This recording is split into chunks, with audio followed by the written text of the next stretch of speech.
Kejadian 39. Yusuf di rumah Potifar. Adapun Yusuf telah dibawa ke Mesir, dan Potifar, seorang Mesir pegawai istana Firaun, kepala pengawal raja, membeli dia dari tangan orang Ismail yang telah membawa dia ke situ. Tetapi Tuhan menyertai Yusuf sehingga ia menjadi seorang yang selalu berhasil dalam pekerjaannya. Maka tinggallah ia di rumah tuannya, orang Mesir itu. Setelah dilihat oleh tuannya bahwa Yusuf disertai Tuhan dan bahwa Tuhan membuat berhasil segala sesuatu yang dikerjakannya, maka Yusuf mendapat kasih tuannya, dan ia boleh melayani dia. Kepada Yusuf diberikannya kuasa atas rumahnya, dan segala miliknya diserahkannya pada kekuasaan Yusuf. Sejak ia memberikan kuasa dalam rumahnya dan atas segala miliknya kepada Yusuf, Tuhan memberkati rumah orang Mesir itu karena Yusuf, sehingga berkat Tuhan ada atas segala miliknya, baik yang di rumah maupun yang di ladang.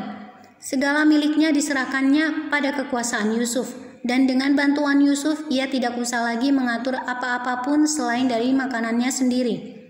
Adapun Yusuf itu manis sikapnya dan elok parasnya.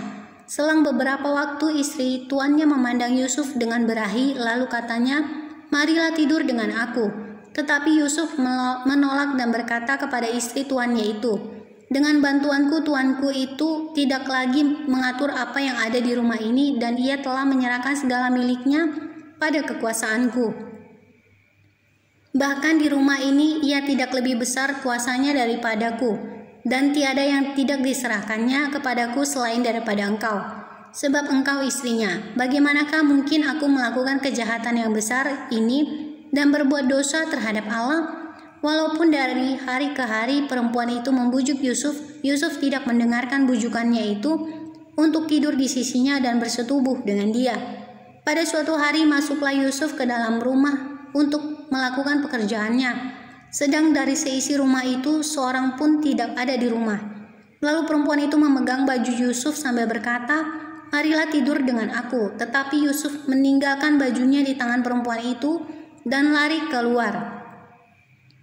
Ketika dilihat perempuan itu bahwa Yusuf meninggalkan bajunya dalam tangannya dan telah lari keluar, dipanggilnyalah seisi rumah itu, lalu katanya kepada mereka, "Lihat, dibawanya kemari seorang Ibrani, supaya orang ini dapat mempermainkan kita.